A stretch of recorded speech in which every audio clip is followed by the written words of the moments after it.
Hello दोस्तों, कैसे हो आप सभी लोग। आशा करता हूँ आप सब बढ़िया होंगे। तो दोस्तों, आरपीएफ के एग्जाम लगातार चल रहे हैं। रेलवे के काफ़ी एग्जाम हैं जो आने वाले हैं, होने वाले।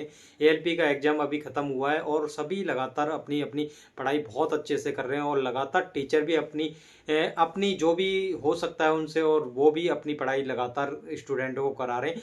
लेकिन वो उस मुद्दे पर नहीं आ पाते जो कि exam of point of view से होता है, जो फंसना चाहिए वो नहीं करा पाते। लेकिन एएलपी में देखा गया था, जितने भी एग्जाम हुए काफ़ी स्टूडेंटों के साथ, जो साइंस के 20 क्वेश्चन आए थे, टीचरों ने अपनी बुक इतनी मोटी मोटी बना करके मार्केटों में उतार दी है, और जिससे कि क्या है, स्टूडेंट काफ़ी कंफ्यूज हो रहा है। और जबकि पेपर वो 9th और 10th की एनसीईआरटी से ही आया था, 20 के 20 क्वेश्चन उसी से थे। आप विश्वास नहीं करोगे, एक एक लाइन को आपने अगर एनसीईआरटी की पढ़ा होगा तो पूरे पूरे क्वेश्चन वहीं से थे। लेकिन इस बात को कोई समझ ही नहीं पाता। एनसीईआरटी पढ़ने में मज़ा ही नहीं आ पाता, क्योंकि उनकी काफ़ी लंबी लाइनें होती हैं एनसीईआरटी बुक में, और वहाँ से कुछ पॉइंट हमको हाईलाइट करके पढ़ना होता है।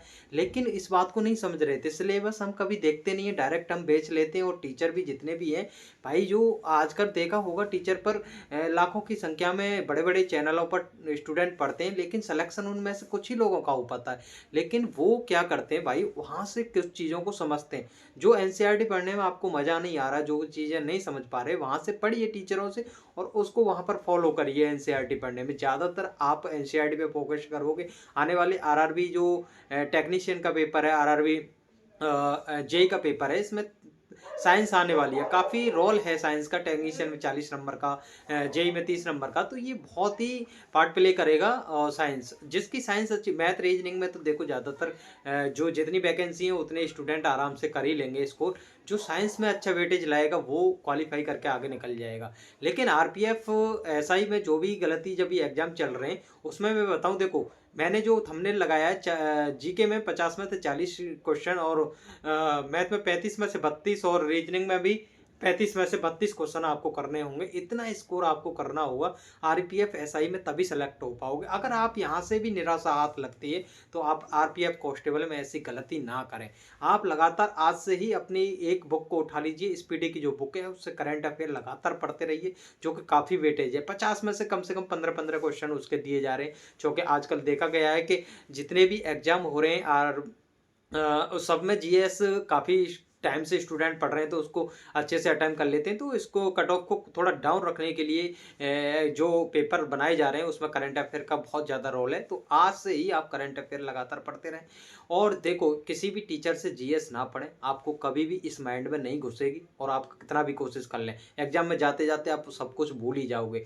लेकिन मैं आपसे कहूँगा, एक थ्योरी की कोई भी बुक उठाएं, हिस्ट्री की। मैं इस बड़वाल की काफ़ी अच्छी बुक आती हैं, जितनी भी हिस्ट्री, पॉलिटी, जियोग्राफी, जितनी भी बुक हैं उनकी। बस सिर्फ आपको कुछ नहीं करना है। जैसे बचपन में आपको कहानियाँ पढ़ाई जाती थी क्लास में, तो उसी हिसाब से आपको रीडिंग करती जानी है। रीडिंग करते जाइए, धीरे धीरे रीडिंग करते जाओगे तो आपको कम से कम भाई उनको रीडिंग, ऐसा नहीं कि आप पहले चैप्टर को पढ़ के गए और आप 2-3 महीने बाद उस चैप्टर पर दोबारा से आ रहे, नहीं नहीं नहीं। 10 दिन बाद, 1 हफ्ते बाद आपको उसको रिवीजन फिर करना है। बस आपको पढ़ना है। एक दिन ऐसा आएगा आपके कम से कम जब 10-12 बार रिवीजन उसका कर लोगे, तो आप देखिए उसमें जब आप उसको पढ़ते जाओगे तो काफ़ी कम स्टेपों में उसको, आधी बुक को भी ख़त्म कर दोगे। आपको बहुत पतली लगने लगी। यही होता है शॉर्ट नोट्स, जो सभी टॉपर लोग बनाते हैं शॉर्ट नोट्स, वो पहली बार में नहीं बनाते। पहली बार रीडिंग करते हैं, दूसरी बार रीडिंग करते हैं, तीसरी बार करते हैं, चौथी बार करते हैं, लगातार करते रहते हैं। जब जा करके वो क्या है, उसमें से शॉर्ट नोट्स बना बना करके अपने साइड में लिख लेते हैं। बाकी सब उनको पता रहता है, शॉर्ट नोट जो होते हैं बनाते हैं, उनको फिर रिवीजन करते हैं।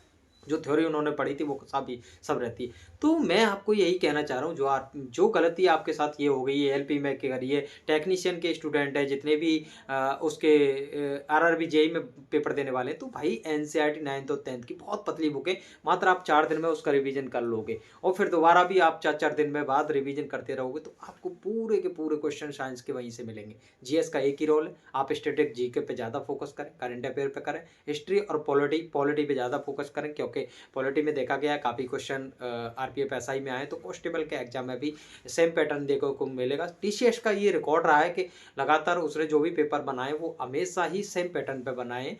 तो इस बात को आपको समझना पड़ेगा। प्रीवियस ईयर क्वेश्चन लगाने के लिए ज़्यादातर टीचर क्यों कहते हैं, इसलिए कहते हैं, टॉपर भी इसलिए कहते हैं कि आपको पता चल सके कि क्वेश्चन उठ कहाँ से रहे हैं, आ कहाँ से रहे हैं। तो आपको अभी रेलवे के एग्जामों से पता चल गया, तो ऐसे ही क्वेश्चन आएंगे। मैथ भाई हार्ड थोड़ा बनाना पड़ेगा, कैलकुलेटिव। एसएससी वाले काफ़ी अच्छा फ़ायदा ले जाएंगे इसमें सीजीएल की जो तैयारी करते हैं, क्योंकि मैथ को हार्ड नहीं बनाएंगे, कैलकुलेटिव नहीं बनाएंगे तो भाई वैकेंसी बहुत कम है। 400 500 भी वैकेंसी नहीं है, 500 कम ही वैकेंसी, 400 प्लस ही वैकेंसी। तो इसलिए आपको सिलेक्शन कम बच्चों को सेलेक्ट करना होता है, तो ये सब चीज़ें हार्ड बनाई जाती हैं। आरपीएफ कांस्टेबल का पेपर थोड़ा सिंपल आएगा, लेकिन वहाँ पूरा पार्ट प्ले जीएस का होगा। जो जीएस की अच्छी होगी जिसकी, वो सिलेक्शन ले जाएगा। मेरा यही कहना है, आप जो भी पढ़ें साइंस के लिए एनसीईआरटी उठाएं, और जो भी पढ़ रहे हैं उसके लिए महेश बर्णवाल की जो बुक आती है काफ़ी अच्छी बुक है थ्योरेटिकल। आपको और भी जो भी बुक लगे अच्छी, लूसेंट को आप अच्छे से समझ सकते हैं, वन लाइनर बुक है। वन लाइनर ज़्यादातर आपको समझ में नहीं आती है, क्योंकि जब तक किसी भी हिस्ट्री में कहानी के तौर पर उसको ना पढ़ा जाए तो वो समझ में नहीं आती। इसलिए लूसेंट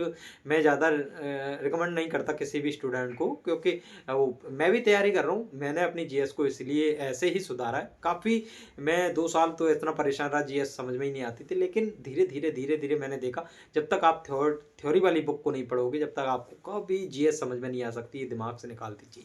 और ज़्यादातर करंट को अपना देखा जाएगा कि करंट पे ज़्यादा टाइम काफ़ी बर्बाद कर देते हैं, क्योंकि आप देखो पर डे करंट देख सकते हैं तो देख लीजिए, नहीं तो आप पर ईयर की या 6 मंथ की करंट अफेयर की जो मैगजीन आती है उनको उठाइए और रिवीजन कर दीजिए एग्जाम में। वहीं से ज़्यादातर क्वेश्चन फंस ही जाते हैं जो वनडे एग्जाम में। तो आपको करंट का ज़्यादा लोड नहीं लेता ना कि भाई हमको डेली ही करंट पढ़नी है, ये सब यूपीएससी वालों के लिए होता है।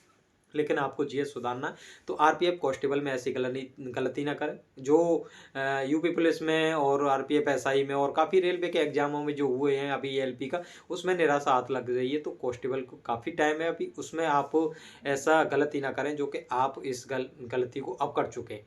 तो लगातार मैथ का देखो, मैथ किसी भी टीचर के सिखाने से कभी नहीं आ सकता। वहाँ पर देखो जब तक आप बेसिक को नहीं पकड़ोगे, जो ट्रिक वो सिखाते हैं, इसलिए स्टूडेंट को मैथ नहीं आ पाता है। वो ट्रिक सिखाते हैं, तो ट्रिक का जो क्या होता है, जो बेसिक होता है क्वेश्चन का, वो एंड का पॉइंट होता है, वो ट्रिक बना करके आपको दे देते हैं। यही ट्रिक होती है और कुछ नहीं होता है, वो शॉर्ट में हो जाता है। तो आप बेसिक जब तक नहीं पढ़ोगे मैथ का अच्छे से, जब तक आप सिलेक्शन नहीं ले पाओगे और ना ही आपका मैथ अच्छा हो पाएगा। जहाँ मैथ रीजनिंग का रोल सबसे ज़्यादा है, वहाँ मैथ रीजनिंग आपकी अच्छी 100% एक्यूरेसी के साथ नहीं है, तो वहाँ सिलेक्शन आपका दिमाग से निकाल दें, तैयारी छोड़ दें, नहीं होगा कभी भी।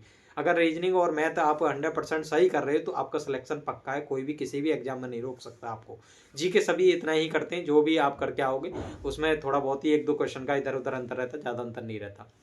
तो बस यही लगातार मैं अपडेट देता रहूँगा और आपके अच्छी कमेंट आएंगे। अगर मुझे पूछना चाहोगे कि आप कहाँ से तैयारी करते हो, कैसे करते हो, कैसे मैथ को सही करना है, कैसे इतने नंबर लाएं, कैसे जीएस में पूरे में से कम 50 में से 40 नंबर कैसे लाए जा सकते हैं, मैथ में 35 में से 35 भी क्वेश्चन करते हैं लोग, वो कौन करते हैं, वो कैसे करते हैं, क्या करते हैं, कहाँ से पढ़ते हैं, ये सब जानने के लिए आप कमेंट करोगे और वीडियो को ज़्यादा से ज़्यादा शेयर करोगे, अच्छे से लाइक आएंगी, अच्छे से वीडियो चलेगी तो मैं आपको अगली वीडियो जरूर दूंगा। बाकी आप अपने ज़िंदगी में मस्त हैं, हम भी अपनी ज़िंदगी में मस्त हैं। ज़्यादातर आपको हमारे द्वारा जो अच्छी अपडेट मिल जाए, जो काफ़ी सालों से हम भी भटक रहे हैं, आप भी भटक रहे हो, और हमको जो क्या सीख मिली है इतने सालों से भटकने के बाद, और आपको क्या सीख मिल सकती है हमसे तुरंत ही स्टार्टिंग पॉइंट पे, तो आप अपनी जो एग्ज़ाम में जो गलती कर रहे हैं वो ना करें। इसलिए हम आपको सारी अपडेट बुक वगैरह जो भी हैं बता देंगे। तो आप हमारी वीडियो को ज़्यादा से ज़्यादा शेयर करें, लाइक करें, शेयर करें, सब्सक्राइब करें, जिससे कि हम अगली वीडियो लाने के लिए तत्पर तैयार रहें। तो नमस्कार, मिलते हैं अगली वीडियो में, धन्यवाद।